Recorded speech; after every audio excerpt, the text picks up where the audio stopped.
बाल बाल ठीक लग रहे हैं। सबसे पहले तो मेरठिया गैंगस्टर क्या कहना चाहेंगे, किस तरह की फिल्म होने वाली है और आपका किरदार किस तरह का होगा इस? जी, ये एक गैंगस्टर फिल्म है और एक अलग क्लास की है, अलग जॉनर की फिल्म है एक। और बेसिकली गैंगस्टर फिल्म है, लेकिन इसमें जो भी कहा गया, जो भी बताया गया, दैट इज़ विद ह्यूमर। इसमें एक ब्लैक ह्यूमर जिसे कहते हैं हम, डार्क ह्यूमर पीछे पीछे चलता रहता है सबका।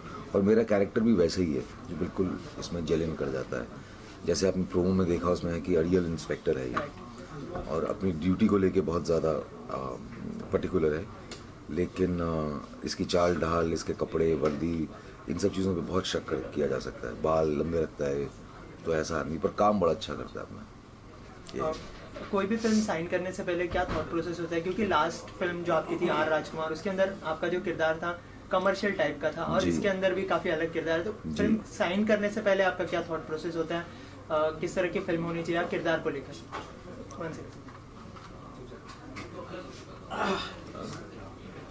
ठीक है, किरदार तो जी मैं हर किस्म के कर लेता हूँ, अलग अलग किस्म के किरदार कर लेता हूँ। ये बत्ती गुल कौन है बे, आ जाओ।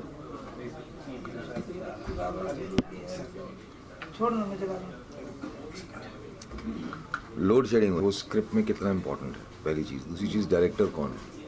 तीसरी चीज़ की वो कहानी क्या है। कई बार जब डायरेक्टर बहुत अच्छा होता है या बहुत बड़ा हो, नामी हो या अच्छा हो, तो फिर आदमी कई चीज़ें ओवरलुक कर देता है। कहानी भी ओवरलुक कर देगा, चलो यार मेरे को अगर ये कहानी ठीक नहीं लगती तो भी मैं फिल्म करूँगा, क्योंकि ये जो डायरेक्टर है ये कन्विक्शन से बनाएगा इसको। तो ऐसे बड़े फैक्टर्स होते हैं फिल्म चूज करने से पहले। डायरेक्टर की बात हो रही है, तो जो डायरेक्टर है उन्होंने गैंग्स ऑफ वासेपुर लिखी थी उसके पहले। जी, आपको कैसी लगी थी गैंग्स ऑफ वासेपुर? बहुत ही अच्छी लगी थी मेरे को, बहुत ही बढ़िया, दोनों पार्ट्स। खासकर मनोज वाली जो थी, उसने बड़ा अच्छा काम किया था। और अनुराग की मुझे सारी फिल्में अच्छी लगती हैं। Black Friday, gangs of Wasseypur, ऐसी फिल्में कोई बनाता नहीं सिवाय अनुराग के, और कोई बनाता ही नहीं। ज़ीशान कादरी एक ऐसा आदमी जो मेरे को, अब बड़ी कमाल की बात है कि जब इसने मेरे को फिल्म सुनाई थी, मैंने उसको बोला, मैंने कहा यार अनुराग कश्यप ये फिल्म प्रोड्यूस नहीं करेगा? तो कहते नहीं यार देखेंगे बाद में, अभी तो ऐसी कुछ बात नहीं हुई हमारी, हम फिल्म बनाते हैं पहले फिर देखते हैं। यार ऐसा हो नहीं सकता कि वो ना करे तो, और वही हुआ। उन्होंने आके फिल्म देखी और वो प्रेजेंट कर रहे हैं फिल्म को। तो बड़े कम डायरेक्टर हैं ऐसे हमारी फिल्म इंडस्ट्री में जो मुझे गैंगस्टर मूवीज़ बड़ी अच्छी लगती हैं। अब गैंगस्टर मूवीज़ बनाने को तो बहुत डायरेक्टर्स बनाते हैं, लेकिन इसमें एक रियलिटी नज़र आती है आपको, और वो मुझे बड़ा पसंद है। क्योंकि मेरे फादर पुलिस में रह चुके हैं, तो मुझे ये जो गैंग मूवीज़ होती हैं, पुलिस गैंग मूवीज़ होती हैं, मुझे बड़ी अच्छी लगती हैं शुरू से। तो इसमें ये बात है। गैंग्स ऑफ वासेपुर में बहुत रियलिटी थी जैसे आपने कहा, और इसमें भी है। जी, तो इंस्पिरेशन होता है जो ज़ीशान कादरी, उनका उस फिल्म में भी कहीं ना कहीं से जो एक्टर्स थे इंस्पायर्ड थे किसी ना किसी रियल इशूज से। जी। तो क्या इस फिल्म में जो आपका किरदार है पुलिस वाले, वो भी कहीं से इंस्पायर्ड है या किसी तरह से? डेफिनेटली हो, क्योंकि देखो इस फिल्म में जो ये किसी एक पर्टिकुलर इंसिडेंट से इंस्पायर्ड नहीं है, लेकिन अब मैं तो दिल्ली का रहने वाला हूँ, तो मुझे पता है कि वो जो पूरी बेल्ट है, दिल्ली, नोएडा, वहाँ आए दिन ये सब किडनैपिंग्स वगैरह होती हैं। ऐसे लौंडे लफाड़े उठा लेते हैं लोगों को और फिर पुलिस उनके पीछे होती है, इंक्वायरीज होती है। तो जाहिर सी बात है कि 3-4 इंसिडेंट्स जो होंगे उसमें से ज़रूर कोई ना कोई ऐसा कॉप होगा दिल्ली पुलिस का। और दिल्ली पुलिस में होते भी हैं, तो मैंने देखे, जैसे मैंने कहा कि मेरे फादर रह चुके हैं पुलिस में, तो मैं जानता था ऐसे 1-2 लोगों को जो एकदम सारे रूल्स को डिफाई करते थे। वो पुलिस के कानून में रह के काम करते ही नहीं थे, उसके बाहर काम करते थे, लेकिन उनका जो टारगेट रेट था, उनका जो सक्सेस रेट था, वो इतना कमाल का था कि पुलिस के लिए वो एक मतलब बहुत ज़रूरी चीज़ बन जाते थे। तो वैसा कैरेक्टर है दिल्ली पुलिस का, है खड़ दिमाग हुआ है थोड़ा सा। मतलब कह सकते हैं कि किरदार के लिए आपको ज़्यादा मेहनत नहीं करनी पड़ी होगी, क्योंकि आपने ऐसे किरदार को देखा हुआ था। जी, उतनी मेहनत नहीं करनी पड़ी। जैसे जो उसकी बोली है, ये सब चीज़ें हैं, हम तो दिल्ली में पले बड़े हैं, तो पुलिस वालों के साथ रहे हैं। मतलब पूरे मेरे फादर 45 साल तक पुलिस में थे, तो उन्हीं के साथ उनके थाने में इतना वक्त गुजारा है, जेल में कैदियों से कितनी बातें की हैं मैंने। तो वो उस चीज़ को पकड़ना मेरे लिए मुश्किल नहीं था। मुगल हाल ही में आपको कॉमेडी फिल्मों में ज़्यादा देखा है लोगों ने, और लोगों ने पसंद भी किया है। जी, तो इसमें थोड़ा सीरियस होने वाला है या इसमें भी एक कॉमेडी का पंच लोगों को मिलेगा? इसमें सीरियस होते होते आपको हंसी आ जाएगी, ये ऐसा कैरेक्टर है। ये नहीं हंसेगा, ये अपना काम सीरियसली करेगा, लेकिन आपको बड़ी हंसी आएगी जो हो रहा होगा पीछे सब कुछ। तो ऐसा किरदारों की बात करें तो आपके साथ संजय मिश्रा है, जयदीप अलावत जैसे बड़े बड़े कलाकार हैं जो थिएटर से जुड़े हुए हैं। जी जी जी। तो उनके साथ किस तरह की केमिस्ट्री रही आपकी कुछ? देखिए, जयदीप के साथ मैं एक फिल्म कर चुका हूँ, भैया जी सुपर हिट। तो जयदीप तो मेरा दोस्त है, उसके साथ दोस्ती थी। संजय मिश्रा और मेरी दोस्ती पता नहीं कितने सालों पुरानी है, वो मेरा आड़ी है जिसे कहते हैं। और बड़े ही खतरनाक एक्टर हैं दोनों के दोनों, बहुत ही खतरनाक एक्टर, खासकर संजय मिश्रा। उससे तो भगवान बचाए, वो साला सीन में होता तो सीन पता नहीं क्या कर देगा, आपको पता भी नहीं लगेगा। तो मैं उसको बोलता भी हूँ कि यार ज़रा तू ऐसे मत कर यार, तो सामने वाले को भी संभाल ले थोड़ा। तो बहुत ही कमाल के एक्टर हैं दोनों के दोनों, एकदम आपको तैनात रहना पड़ता है, और आपको अपनी टाइमिंग को लेके, अपने डायलॉग्स को लेके उनको, वरना आप दिखोगे नहीं उस सीन में। इतने बढ़िया एक्टर हैं। नए एक्टर्स भी हैं, तो उनके साथ काम करने का एक्सपीरियंस कैसा था, और बहुत क्या अच्छा। कोई मुश्किलें हैं उनके साथ काम करने के लिए? बिल्कुल मुश्किल नहीं है, बल्कि मुझे तो उनको देख के इंस्पायर हुआ मैं। इन लोगों ने कुछ सीन्स किए हैं, उसमें से एक सीन मैंने देखा इनका जो उन्होंने किया है, जो कि काफ़ी लंबा चलता है, 5-6 मिनट तक। और क्या काम किया इन लोगों ने उसमें, सारे लड़कों ने मिलकर बहुत ही बढ़िया काम किया। तो मुकुल, इसके अलावा क्या चल रहा था फिल्म में? अगर मेरठ गैंगस्टर्स के अलावा कौन कौन से फिल्म? मेरठ गैंगस्टर्स के बाद भाग जॉनी आएगी, विक्रम भट्ट की फिल्म है, जिसमें अगेन मैं विलन की भूमिका में नजर आऊँगा। और उसके बाद एक फिल्म है भैया जी सुपर हिट, वो सनी देओल के साथ है, वो है। और फिर पंजाबी की एक फिल्म है शरीक, जिमी शेरगिल के साथ। और एक फिल्म है जोरावर, हनी सिंह के साथ। ये 4 फिल्में अभी बैक टू बैक रिलीज होंगी। एक आखिरी सवाल जाते जाते, आपने कॉमेडी जॉनर पे एक्सप्लोर किया है, उसके बाद इसमें सीरियस है, तो ऐसा कौन सा जॉनर है जिसे आप करना चाहेंगे, या ऐसे कोई जहन में कोई है कि मुझे इस तरह का किरदार या कुछ रोल मिले अगर, तो मेरे लिए बहुत अच्छा होगा? वो ये जो आप पूछ रहे थे किस किस्म का रोल, वो एक्चुअली ये वाली फिल्म थी। ओके। मैं हमेशा चाहता था कि मैं ऐसा कोई रोल करूं किसी रियलिस्टिक फिल्म में, वो मौका मुझे यहाँ मिल गया। मैं यंग और नए डायरेक्टर्स के साथ काम करना चाहता हूँ, टू बी वेरी ऑनेस्ट, जिनकी अपनी सोच है, जो, क्योंकि मैं ज़्यादातर काम करता हूँ अपने पुराने लोगों के साथ, उनके साथ मेरी ऑलरेडी टीमिंग बनी पड़ी है। मैं चाहता हूँ कि कोई यंग लोग आए, कोई नया को कुछ लेके आए, उसमें उस कैटेगरी में मैं फिट होना चाहता हूँ, क्योंकि वहाँ मुझे कोई जानता नहीं वहाँ पे, इसीलिए। Perfect sir, thank you so much. Thank you so much. Thank you मेरे दोस्तों। लहरे ये तो बहुत पुराना रिश्ता है लहरे के साथ तो यार। सबसे पहले तो मेरठिया गैंगस्टर किस तरह की फिल्म होगी, और आप कौन से किरदार में दिखाई देंगे इसमें? जी, मैं इस फिल्म में मेरठिया गैंगस्टर में अमित के किरदार से आपको दिखाई दूंगा। अमित, जिसको शकुनी भी बोला जाता है। तो क्या है कि इसमें जो हम लोग जो 6 लड़के हैं, उनके 6 डिफरेंट नाम के साथ में उनको एक अलग नाम से बुलाया गया, जो जिस तरीके की पर्सनैलिटी है उसके हिसाब से। तो वो हर गैंग में होता है। हम लोग जब बच्चे थे तो शायद देखा होगा आपने कि हमारा भी एक ग्रुप अगर रहता था तो उसमें बीच में एक ना एक का कुछ नाम रखा जाता था।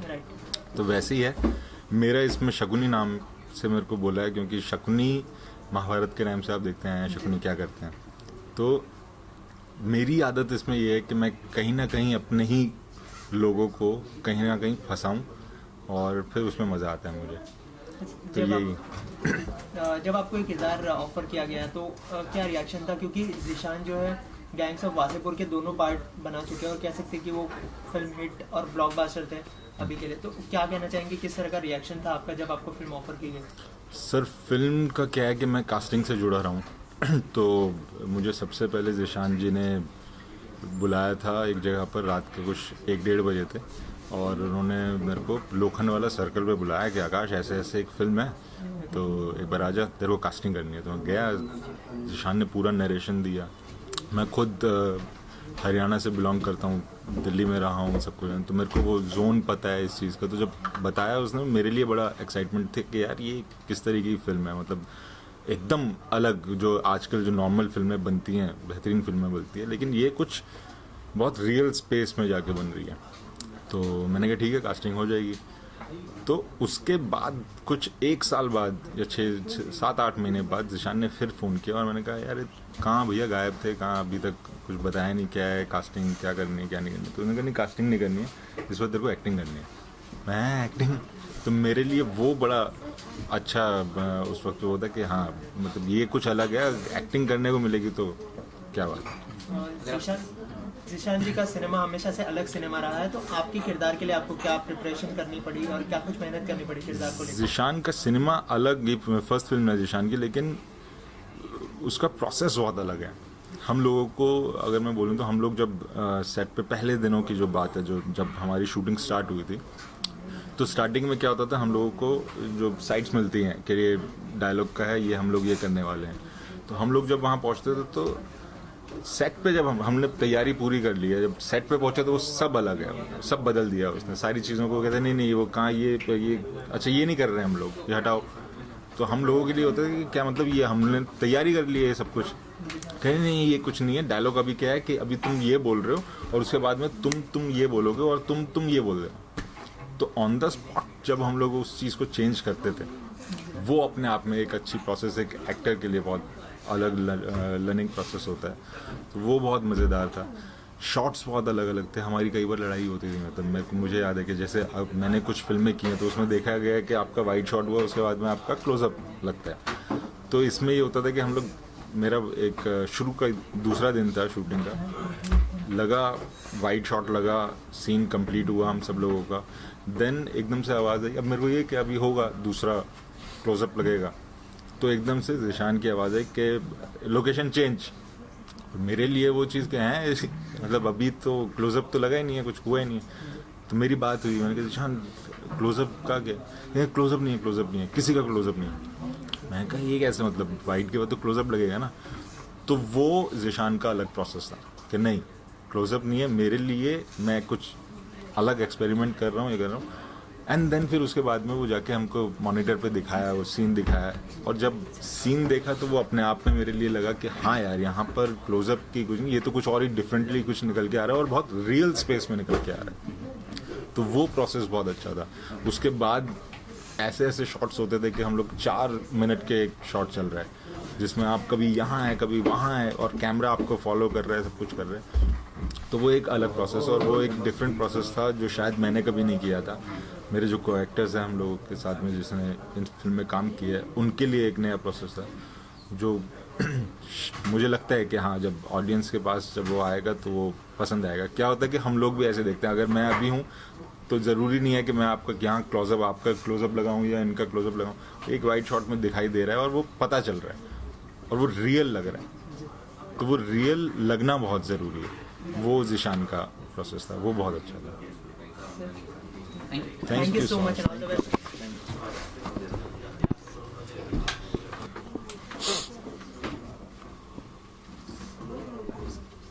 तो ज़ीशान कादरी फिल्म आई थी गैंग्स ऑफ वासेपुर, उससे शुरुआत की आपने, उसके बाद मेरठ या gangster as a writer and director. क्या कहना चाहेंगे सबसे पहले तो फिल्म के बारे में?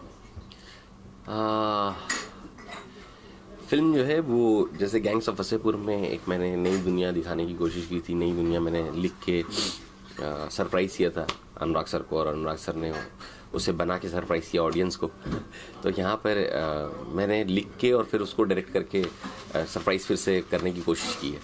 और मेरा मतलब यकीन है कि एक नई दुनिया देखेंगे आप, एक नए तरह के अतरंगी कैरेक्टर्स से मिलेंगे जहाँ पे आपको खुद बहुत ज़्यादा मज़ा आने वाला है। रियल लाइफ से कितनी इंस्पायर्ड है ये? बहुत ज़्यादा इंस्पायर्ड है रियल लाइफ से, क्योंकि जो इंसिडेंट्स हैं वो कहीं ना कहीं मीडिया प्रूफ से उठाए हुए, जो न्यूज़पेपर्स मैंने कटिंग्स उठाई हैं, जो वहाँ पे डेली मर्रा की ज़िंदगियों में हो रहा है, जो चीज़ें हो रही हैं, जो घटनाएं घट रही हैं, तो उसको उठा के मैंने कहानी लिखी है और इस तरह की कहानी है। जैसे कि आपने कहा कि अलग अलग तरह के कैरेक्टर्स हो गए, अतरंगी तरह के कैरेक्टर हो गए, तो उसके लिए स्टारकास्ट कैसे फाइनलाइज की गई, क्योंकि काफ़ी मुश्किल होता है इस तरह के कैरेक्टर ढूंढना? नहीं, कैरेक्टर ढूंढना ज़्यादा मुश्किल नहीं होता जब आपके पास एक्टर्स काफ़ी अच्छे हों। तो आपको पता होता है कि ये एक्टर्स हैं, तो एक्टर का काम ही है उस कैरेक्टर में घुसना। तो मैंने जैसे निखिल जो गैंग के जो चौधरी साहब हैं, तो जब ये लिखा था तो एक बॉडी लैंग्वेज जयदीप की है, तो वो देखते ही मुझे समझ में आ गया था कि हाँ यार जयदीप को लो आप, तो ये जो है वो गैंग के चौधरी होंगे। गैंग का शकुनी है तो चलो बहुत ही अच्छा एक्टर है आकाश दिया, उसको उठाते हैं, वो ये कर लेगा। तो ऐसे करके धीरे धीरे धीरे सारे एक्टर्स मिलते चले गए और मैं कहीं ना कहीं बहुत ज़्यादा वर्कशॉप के दौरान ही बहुत ज़्यादा ऐसा सुकून में हो गया था कि ये फिल्म कुछ अलग बना सकता हूँ मैं। अच्छा, फिल्म का नाम ही है मेरठ या गैंगस्टर्स, तो ये मेरठ से कुछ इत्तेफाक रखती है, या उस तरह से कुछ आपने सोचा था कि जहाँ जहाँ से वो नॉर्थ साइड का जो पूरा सर्कल है वो दिखाने की कोशिश की? नहीं, ये जो मैं आपको मीडिया प्रूफ्स की बात कर रहा हूँ ये सब मैंने मेरठ से ही उठाई हैं, तो ये सारी चीज़ें मेरठ की हुई हुई जिसको उठा करके मैंने फिल्म बनाई है। क्या है कि जैसे वासेपुर मैंने जब बनाई थी तो उसका नाम करा था गैंग्स ऑफ वासेपुर, उसका नाम दिया गया था, तो वो मेरी जन्मभूमि है। तो मैंने कहा कि यार जन्मभूमि के लिए कुछ हो तो चलो गैंग्स ऑफ वासेपुर, आज गूगल पे भी आप वासेपुर डालोगे तो आपको कुछ और डालने की जरूरत नहीं है, गूगल पे आ जाएगी। तो कर्म भूमि के लिए क्या करूं, मैं वहाँ से ग्रेजुएशन किया है, वहाँ पे बहुत कुछ दिया है मुझे मेरठ की जो ज़मीन है उसने। तो मैंने बोला चलो इसका नाम मेरठिया गैंगस्टर रखता हूँ, कहीं ना कहीं मेरठ का नाम हो, लोग जाने तो सही कि मेरठ भी एक जगह है। तो इसमें आप फिल्म आपने लिखी है, डायरेक्ट कर रहे हैं, लेकिन मैंने आपको एक्टिंग करते हुए भी देखा है, वासेपुर में देखा है, उसके बाद रिवॉल्वर रानी में आपका रोल था। तो आपने ऐसा सोचा नहीं कि एक्टिंग भी मुझे करनी चाहिए फिल्म, या आप दिखाई देने वाले हैं, ऐसा कुछ सरप्राइज पैकेज है फिल्म? नहीं, ऐसा कोई सरप्राइज पैकेज नहीं है। मैंने एक्टिंग इसलिए नहीं ली क्योंकि बहुत ज़्यादा बर्डन था उस टाइम पे राइटिंग का, उसके पहली बार डायरेक्ट कर रहा था, और मेरा कोई फिल्म एजुकेशन नहीं, मैंने कभी किसी को असिस्ट नहीं किया है, मेरे अपने थॉट प्रोसेस है, मुझे उस हिसाब से डायरेक्ट करना था। तो एक साथ बहुत ज़्यादा बर्डन नहीं लेना चाहिए। क्या होता है ना, आप बहुत ज़्यादा कुछ ले लोगे तो कहीं ख़राब ना हो जाए चीज़ें ना, वो लो जहाँ आप अच्छा जॉब करके आप निकल सको। छोटा सा कैमियो है लास्ट में एक सीन का, वो नॉर्मली कर दिया, बट बाकी फिल्म को मेरा फर्स्ट डे से फोकस था कि मुझे राइटिंग कर ली है, तब डायरेक्शन प्रोडक्शन करना है, तो मैंने वही किया इस फिल्म में। फिल्म के बाद गैंग्स ऑफ वासेपुर के साथ बात, एक्सपेक्टेशंस काफ़ी बढ़ गई हैं, जो प्रोड्यूसर्स हैं, अनुराग कश्यप का भी नाम शामिल है इसके साथ, तो क्या किस तरह से ये जो बर्डन है इसे आप फॉलो कर रहे हैं इस फिल्म के साथ? नहीं, कोई बर्डन नहीं है मेरे लिए, तो बहुत अच्छी चीज़ होगी कि जब गैंग्स ऑफ वासेपुर बनी थी तो घर में ज़िद्दी बच्चे होते हैं ना, तो मैं हमेशा से ज़िद्दी बच्चा रहा हूँ अपने घर का। तो यहाँ आने के बाद एक फैमिली बन गई थी वासेपुर की, तो अनुराग सर के साथ था, तो वहाँ पे भी मैं बहुत ज़िद्दी बच्चा था, तो उनसे हमेशा क्रिएटिव चीज़ों पे बातें हो जाती थी कि अच्छा नहीं तेरी सोच बिल्कुल अलग है, तू ये छोड़ो वो छोड़ो, तो डांट डबट के निकाल दिया जाता था मुझे। फिर मैंने भी बोला ना कि अच्छा तुमने निकाल दिया तो भी मैं भी कुछ करके दिखाऊंगा, मैं जा ही रहा हूँ, घर छोड़ के जा रहा हूँ। तो वैसे करके फिर मैं बाहर निकला, फिर मधुर भंडारकर की मैंने फिल्म लिखी, मधुर सर ने मुझे बुलाया था एक फिल्म लिखवाने के लिए, मैडम जी, तो वो लिखी। फिर PNC प्रोडक्शन हाउस है, वहाँ की एक फिल्म लिखी मैंने, वो मनिया। फिर फरदीन सर ने बुलाया, फरदीन खान ने, उनके प्रोडक्शन हाउस की पहली फिल्म लिखी थी फिरौती। उसी दौरान मैंने मेरठिया गैंगस्टर भी लिखी, तो वो लिखी। तो ये तीनों तो अभी तक बनी नहीं है, बट ये ऐसा इत्तेफाक हुआ कि ये बन गई, ये बना दी मैंने। तो ये जब बनाई तो फिर बनाने के बाद मैंने अनुराग सर को कॉल किया कि सर आके देखो, तो पहले तो उन्होंने शुरुआत में एक दो बार एक्सक्यूज़ कर दिया कि हाँ ठीक है मैं अभी यहाँ नहीं हूँ। फिर फाइनली जब उन्होंने देखी, वासन भाला जो पेडलर्स के डायरेक्टर हैं, तो वो मेरे काफ़ी अच्छे मित्र हैं और उनसे बहुत कुछ सीखने को मिला ऐसे भी लाइफ में। तो उन्होंने ये फिल्म देखी, तो फिर रात के 1:30 बजे उन्होंने अनुराग सर को कॉल किया कि सर मैंने फिल्म देखी और कुछ अलग ही पागलपन है फिल्म। तो अनुराग सर का रिएक्शन ऐसा था, मतलब पागलपन है मतलब आपको देखना चाहिए, कुछ अलग ही बनाया है। तो बोले अच्छा ठीक है। तो फिर अनुराग सर ने मुझे बुलाया, DVD ली, देखा, एंड रात में फिर सर का कॉल आया कि मुझे नहीं यकीन था कि तू ऐसी फिल्में बना सकता है, मतलब मैं तुझसे बहाने कर रहा था शुरुआत में, बट तुमने मुझे प्राउड कर दिया। देन ऑन बोर्ड आए, उन्होंने 3 दिन 4 दिन अपना कीमती समय निकाल के फिल्म को थोड़ा एडिट किया, जो उनको एडिट में लग रहा था। तो मुझे भी लग रहा था कि यार फिल्म तो अच्छी बन गई है, मगर कहीं ना कहीं कुछ ना कुछ तो कमी है। वो कमी एडिट पे थी। फिर उन्होंने जब 4 दिन एडिट किया तो हम लोगों को भी सीखने को मिला, क्योंकि मेरा जो एडिटर है आशीष गैकर, वो क्या होता है ना कि वो भी वैसे ही एडिट करता है जैसे अनुराग सर करना चाह रहे थे, बट वो मेरा प्रेशर ज़्यादा था उसके ऊपर कि नहीं यार नहीं आशीष, मुझे लगता है ये कट जाएगा तो ख़राब हो जाएगा, इसको रहने दो, इसको रहने दो। तो प्रेशर में कुछ नहीं कर पा रहा था। तो जैसे अनुराग सर सामने आ गया तो वो ही प्रेशर मेरे पे आ गया। तो अनुराग सर बोले नहीं ये काटो काटो, तो अब मैं आशीष का मुझे, आशीष खुश होता था, वो काट देता था, बोलता था मैंने पहले ही बोला था पर ये काटते नहीं थे। तो वहाँ पे भी बहुत कुछ सीखने को मिला कि हाँ ठीक है, सामने वाले की भी सुननी चाहिए। तो फिर अनुराग सर ने आके काटा, फिर उसके बाद फिर वो प्रेजेंटर भी आ गए कि मतलब थैंक्स टू हिम कि उनको फिल्म अच्छी लगी, बोले चल मैं फुल सपोर्ट करूंगा इस फिल्म को, एंड वो प्रेजेंटर आ गया। तो बर्डन जो ज़्यादा था वो कम हो गया कि चलो ठीक है, भी कहीं ना कहीं पुरानी टीम वापस से जुड़ गई है। मेरठिया गैंगस्टर में ऐसा क्या खास होगा कि ऑडियंस को ये फिल्म देखनी चाहिए? USP जो है वो कोकीनेस है फिल्म की, इतनी कोकी कैरेक्टर्स हैं और उसी टाइम पे वो आपको डरा भी देंगे। मतलब एक बहुत सिंपल सी बात बोल रहा हूँ, जो जिन लोगों ने गैंग्स ऑफ वासेपुर देखी और डेफिनेट को देखा और परपेंडिकुलर को देखा और टेंजेंट को देखा है, तो उनको ये फिल्म में बहुत मजा आने वाला है, क्योंकि अभी वो अतरंगे तिरंगे कैरेक्टर्स को देखने वाले हैं। कैरेक्टर्स की बात करें तो बहुत से दिग्गज कलाकार हैं, जयदीप अहलावत है, संजय मिश्रा है। किस तरह की केमिस्ट्री रही आपस में उनके साथ, और आपको कितना डिफिकल्ट रहा इन सबको संभालने के? अरे बिल्कुल भी डिफिकल्ट नहीं रहा, सबसे ज़्यादा मज़ेदारी की बात ये है कि मुझे बिल्कुल भी, क्योंकि कहीं ना कहीं ये सारे दोस्त थे और संजय सर जो हैं वो बहुत ही आपको काम करने के वो जब सेट पे आते थे एक एनर्जी अलग हो जाती है। फॉर दैट सेक आप मुकुल देव का नाम ले लें तो पहले आदमी को लगता है कि यार अभी पता नहीं, क्योंकि आपने एक तो कभी डायरेक्ट नहीं किया, ठीक है, जब 4 दोस्त होते हैं तो आप फ्रीली बात कर लेते हो, बट एक संजय मिश्रा, मुकुल देव, विजेंद्र काला जैसे एक्टर्स जब सामने आते हैं तो एक अलग आदमी का थॉट प्रोसेस हो जाता है कि अरे यार ये, बट वैसा कभी हुआ ही नहीं। मुझे बस ये सुनाई देता था कि इसको कैसे हैंडल करोगे, उसको मतलब जब सेट पे आए तो सब नॉर्मल थे, हाँ चलो ठीक है बताओ क्या करना है, चाहिए करना है, ऐसे करना किए, निकल के बहुत मजा आया शूट पे। अच्छा, इस तरह का जो जॉनर है जो सीरियस सिनेमा का, उसके अंदर एक पिंच कॉमेडी, तो you always wanted to explore such things या किस तरह से? देखिए डिफरेंस बताता हूँ मैं आपको। रियल सिनेमा, डार्क सिनेमा में पिंच ऑफ कॉमेडी नहीं कह सकते, मैं नहीं कहूँगा इसको, हाँ ह्यूमर है। थोड़ा डिफरेंस हो जाता है जब कॉमेडी और ह्यूमर को आप बोलते हो, और वो डिफरेंस एक्चुअली बहुत वास्ट हो जाता है। तो ये ह्यूमर है, क्योंकि अगर क्या होता है कि डेफिनेट गया और जाकर के शमशाद पे बंदूक खींची और गोली जब अटक गई तो डेफिनेट का जो हालत हुआ आप लोगों ने बहुत मजा लिया कि अब डेफिनेट भागना शुरू, ये बड़ा गया था अपने आप को सलमान खान बनते हुए अब लोग, तो वो एक ह्यूमर है आपके लिए। बट अगर आप रियल में 2 मिनट कोने में जाके सोचो तो वो कितना तगड़ा सिचुएशन था उस लड़के के लिए कि वो गया और वहीं अटक गया उसका बंदूक। तो इस तरह की चीज़ें इन लड़कों के साथ हुई है जिसको मैं ज़्यादा हमेशा अपने फिल्म में रखना चाहता हूँ, अपनी लिखाई में रखना चाहता हूँ कि एक डार्क सिनेमा को भी आप डार्क करके मत दिखाओ, उसको भी इतने लाइटली दिखा के निकाल दो कि पब्लिक उस चीज़ को याद रखे। तो आखिरी सवाल, अनुराग कश्यप और आपकी ये जो केमिस्ट्री है लोगों को काफ़ी पसंद आई और इसके साथ भी है, तो आप दोनों मिलकर कोई ऐसी फिल्म दर्शकों को एक बार फिर दे पाएंगे या फिर गैंग्स ऑफ वासेपुर जैसे कोई एकदम एक्शन पैक्ड या सीरियस किसी तरह से? एक बार क्यों देंगे हम लोग, नहीं कुछ और जी वही प्लान्स अभी सच कुछ नहीं है, मगर हाँ बिल्कुल हम लोगों की कोशिश रहेगी और मैं सर से इस बात भी कर रहा हूँ कि कुछ करते हैं साथ में, देखते हैं। सर का भी है, हाँ मैं अभी तो लोकार्नो गए हुए हैं अपनी फिल्म के इसका लेकर के स्क्रीनिंग का, तो वापस आएंगे तो कहीं ना कहीं कुछ ना कुछ तो हम लोग साथ करेंगे ही। तो वो ऐसा चीज़ होना चाहिए ना कि जैसे गैंग्स ऑफ वासेपुर थी कि वो उनको भी उतनी पसंद थी, उतनी पैशनेट थे जितना मैं था, तो वो एक ऐसा सब्जेक्ट अगर हाथ लग गया तो फिर दोनों भाई उतर जाएंगे। Thank you thank you.